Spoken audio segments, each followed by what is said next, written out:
Olá, eu sou Monique Moretti e esse é o resumo da semana.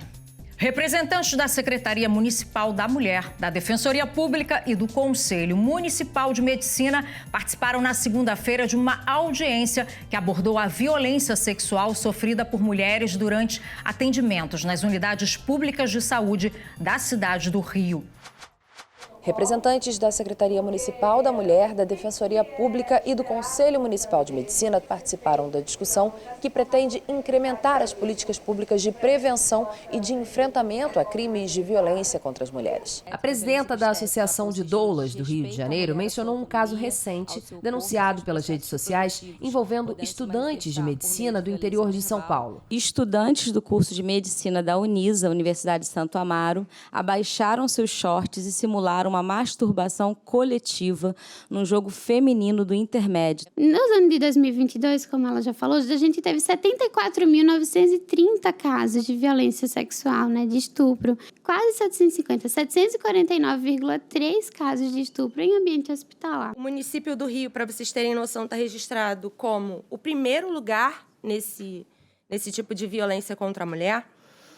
Com um total de 177 casos no estado. Existe subnotificação nesses dados, então provavelmente o número real aqui é muito maior. A componente da Liga Brasileira de Lésbicas levantou a questão da invisibilidade dessas mulheres no ambiente hospitalar. A gente teve uma primeira pesquisa do Lesbocenso da Suane Soares, que foi feita, mas muito pouco para expressar tudo aquilo que sofremos. A vereadora Luciana Novaes, que compõe a comissão especial, em participação online, relatou as dificuldades que mulheres com deficiência enfrentam no cuidado com a saúde. A violência já acontece na hora dos exames. Quando a gente chega para fazer os exames, as mesas ginecológicas não têm adaptação. Os mamógrafos também não são adaptados para as nossas cadeiras. Eu acho que esse foi um espaço muito rico de troca, de construção coletiva, de políticas públicas, a gente vê quais são os espaços vazios e como é que a gente pode aí estar atuando de forma mais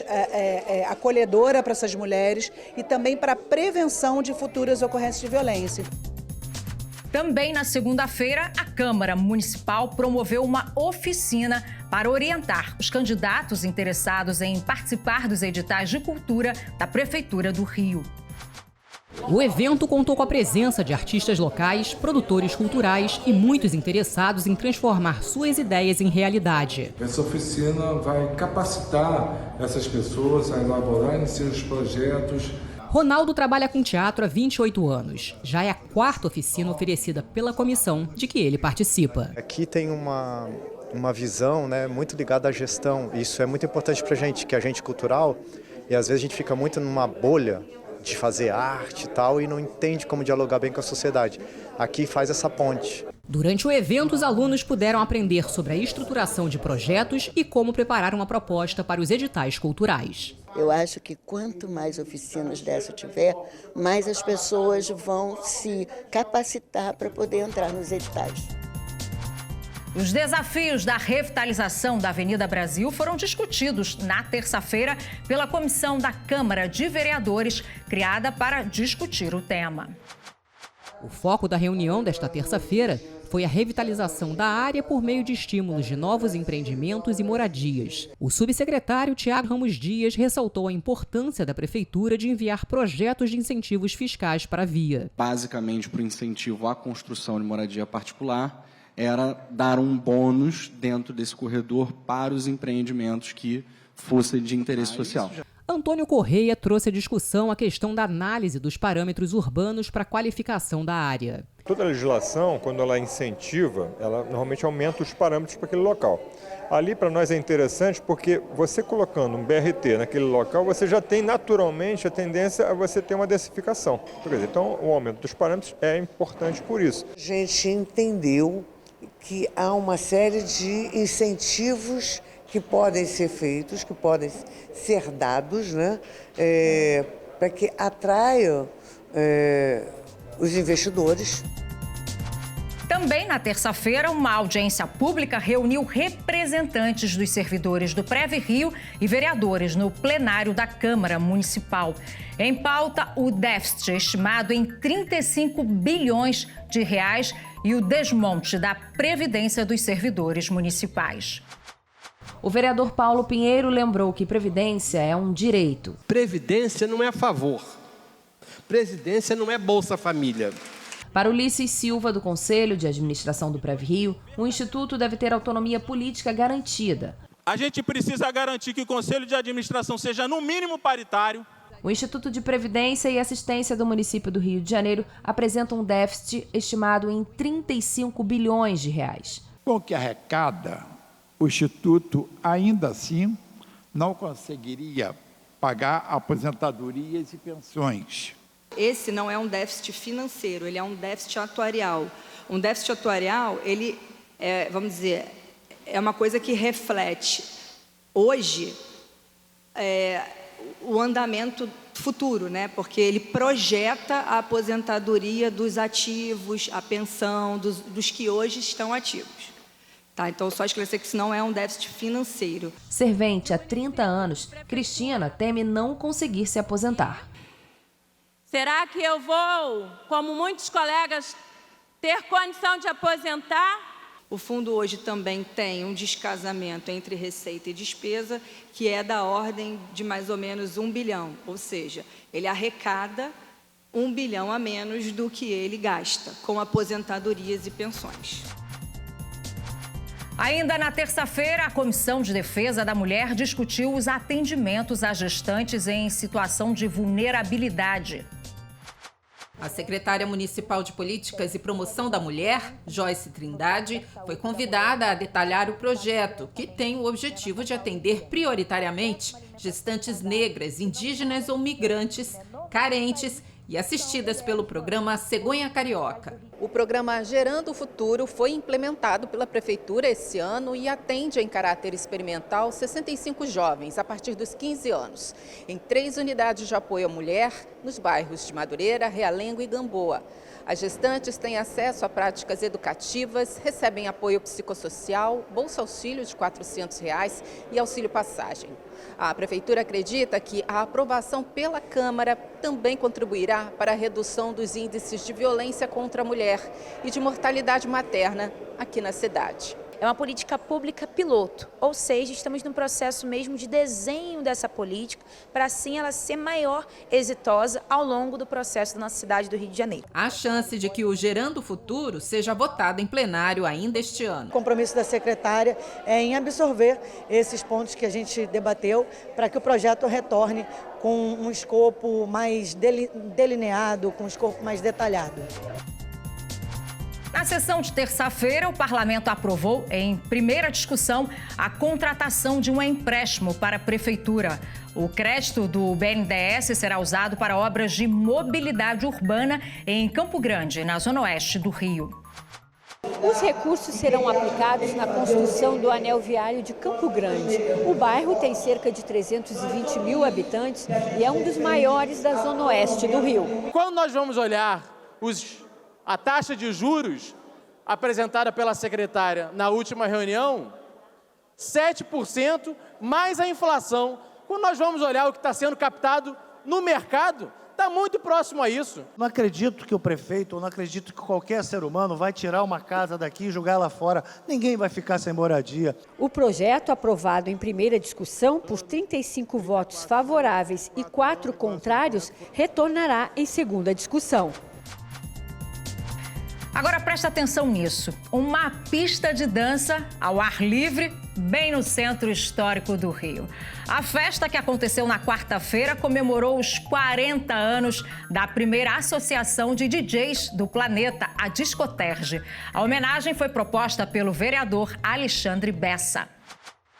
Um batidão no meio da tarde, em plena Cinelândia.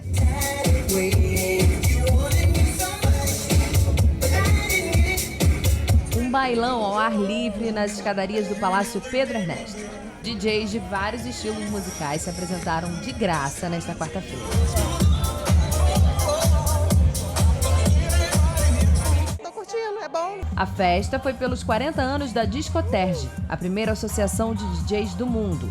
O reconhecimento da Câmara Municipal do Rio veio por iniciativa do vereador Alexandre Bessa. Eu também fui DJ, Então é importante a gente prestigiar essa categoria que nunca foi homenageada. Culturalmente, não existe cidade no mundo igual o Rio de Janeiro em termos de festa e cultura. Então acho que os DJs daqui são os melhores DJs do mundo, não tem nenhuma dúvida disso. Ainda na quarta-feira, assessores parlamentares passaram por um treinamento no Palácio Pedro Ernesto. Eles conheceram o aplicativo criado pela Câmara Municipal que vai modernizar e agilizar a fiscalização das demandas da população que chegam aos gabinetes dos vereadores.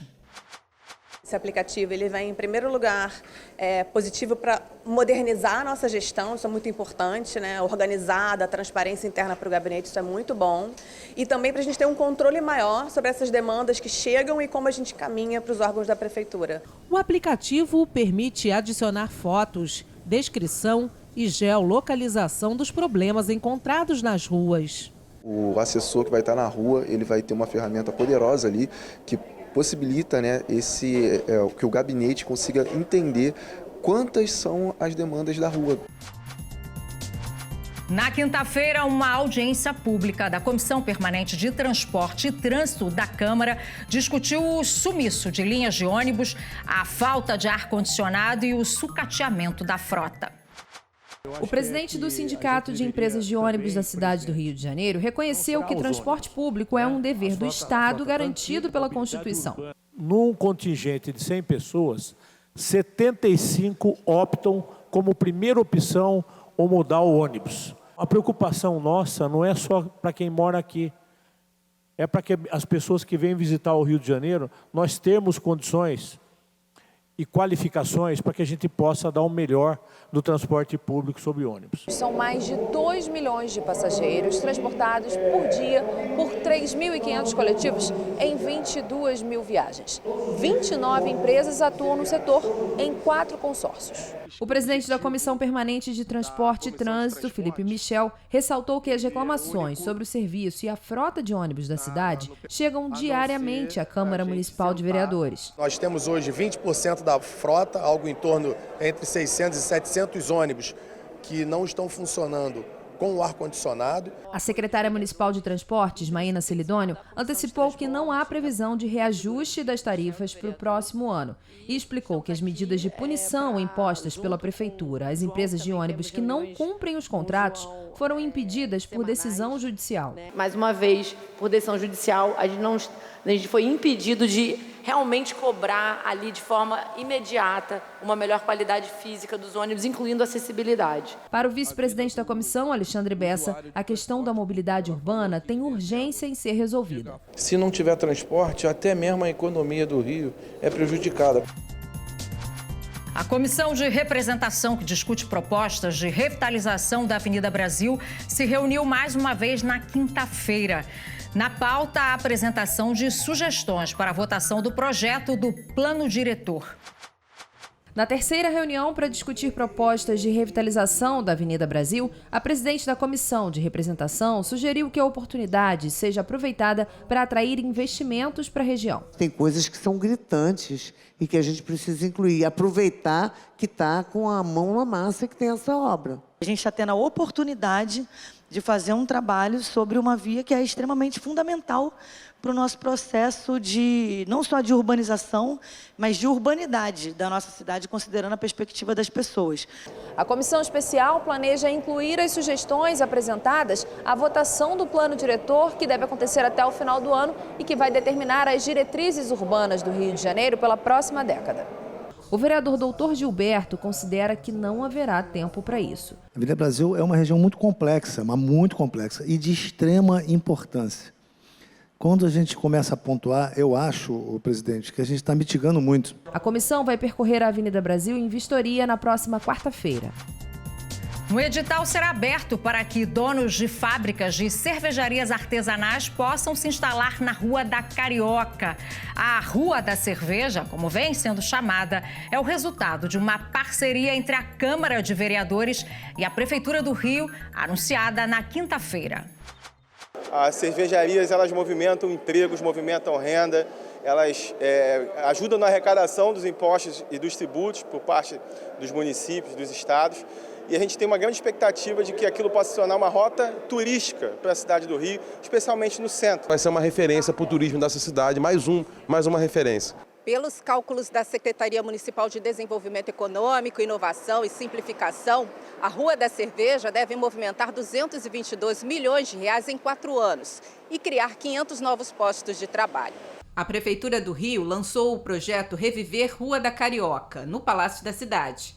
Entre as propostas está a oferta de subsídio de R$1.000 por metro quadrado, com um valor máximo de R$200 mil para adequações e reforma dos imóveis que estejam sem atividade. A Rua da Carioca é uma rua icônica na cidade e está com quase todas as suas lojas de rua fechadas. Isso, é claro, traz insegurança para a região, traz uma sensação de abandono. A gente quer reverter tudo isso, até para começar a tornar o centro da cidade um lugar atrativo, para que as pessoas possam morar também no centro, com os novos projetos residenciais que estão chegando naquela região. Também na quinta-feira foi aprovado em segunda discussão o empréstimo do BNDES para a Prefeitura do Rio. O dinheiro será usado para a construção do anel viário de Campo Grande na zona oeste da capital e de uma ligação entre a Estrada da Posse e a Avenida Brasil. Esse empréstimo é um empréstimo a juros bancários. Não é nenhuma gratidão, não é nenhuma benevolência do governo federal. Uma comissão especial vai fiscalizar, acompanhar e discutir as obras do anel viário de Campo Grande. O presidente da comissão, vereador Rocal, falou da importância dos trabalhos. Um investimento desse tamanho para Campo Grande, o maior investimento que a prefeitura está fazendo na região nos últimos 30 anos, requer que essa Câmara de Vereadores, de fato, faça o acompanhamento mais de perto. Então, cada centavo colocado lá seja, de fato, uma melhoria em benefício daquela população. A delegada Bianca Lima foi nomeada como primeira corregedora da Câmara Municipal do Rio. No Parlamento Carioca, ela vai orientar e fiscalizar o trabalho dos servidores. As expectativas são enormes, né? São as melhores.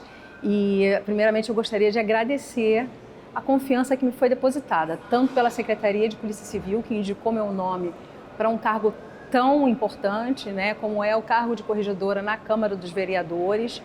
Eu considero a criação da corregedoria um marco, né, da legislatura, dos parlamentares que decidiram pela criação. É um órgão importante de regulação do serviço público. Então, as expectativas são enormes e o desafio está posto e eu tenho convicção de que vão realizar um grande trabalho aqui. E na sexta-feira, os representantes da Câmara Juvenil tiveram mais um encontro online.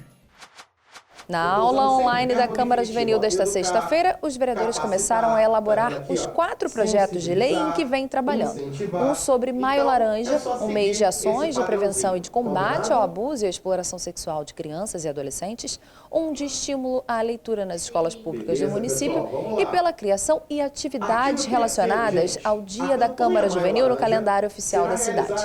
A Câmara Juvenil é uma iniciativa do Parlamento Carioca para inserir crianças e jovens no universo do Legislativo Municipal para que possam aprender como é o trabalho dos vereadores, ter a vivência do processo democrático e que se sintam motivados a entrar na vida pública. Eu acho muito legal a questão da cidadania, a noção que eles já têm de cidadania, a noção que eles já possuem também da importância que eles têm para aquela comunidade escolar, para a região onde eles moram.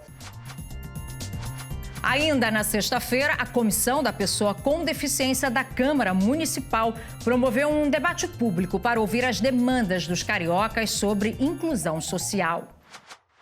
A reunião contou com representantes da sociedade civil e gestores públicos. Durante o evento foi lançada a Carta do Rio de Janeiro para uma cidade acessível, que reforça a luta contra o capacitismo e a necessidade de diversidade social.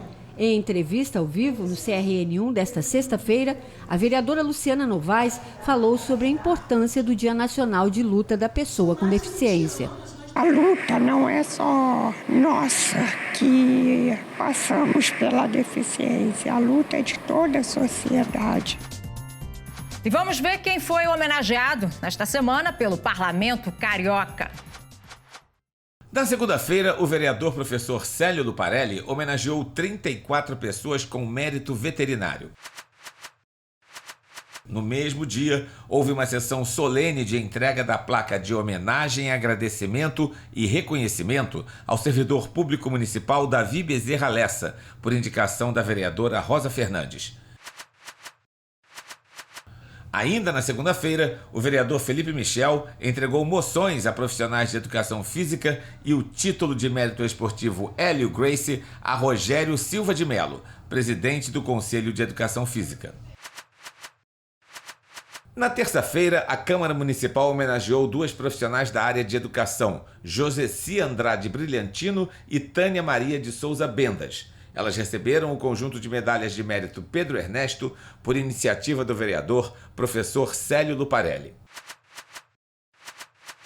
No mesmo dia, 30 mulheres administradoras dos próprios negócios foram homenageadas com moções por iniciativa do vereador doutor Rogério Amorim. Na quarta-feira, 105 DJs receberam moções de louvor e reconhecimento por indicação do vereador Alexandre Bessa. A cerimônia comemorou os 40 anos da Discoterge, a primeira associação de DJs do mundo. No mesmo dia, a Escola de Enfermagem Ana Neri, criada em 1922, recebeu o conjunto de medalhas de mérito Pedro Ernesto. A iniciativa foi do vereador Paulo Pinheiro. Atua na assistência social. Na quinta-feira, a advogada Meire Cristine Lopes Gamária Rodrigues recebeu a medalha de reconhecimento Chiquinha Gonzaga por indicação da vereadora Tânia Bastos. No mesmo dia, a vereadora Verônica Costa entregou moções a representantes de 7 projetos sociais. Ainda na quinta-feira, mais 3 homenagens por indicação do vereador doutor Rogério Amorim. Genésio Gregório Filho recebeu o conjunto de medalhas de mérito Pedro Ernesto. Rodrigo Matos Figueiredo recebeu a medalha São Francisco de Assis Terceiro Milênio. E Ivone da Silva dos Santos foi homenageada com a medalha de reconhecimento Chiquinha Gonzaga. Também nesta sexta-feira, o vereador Eliseu Kessler entregou moções para líderes religiosos. Na sexta-feira, o mestre em enfermagem Tiago Wendel Gonzaga da Silva recebeu o conjunto de medalhas de mérito Pedro Ernesto por indicação da vereadora Rosa Fernandes. Esse foi o resumo da semana, que fica por aqui. Obrigada pela companhia, eu vejo você no próximo. Até lá, tchau, tchau.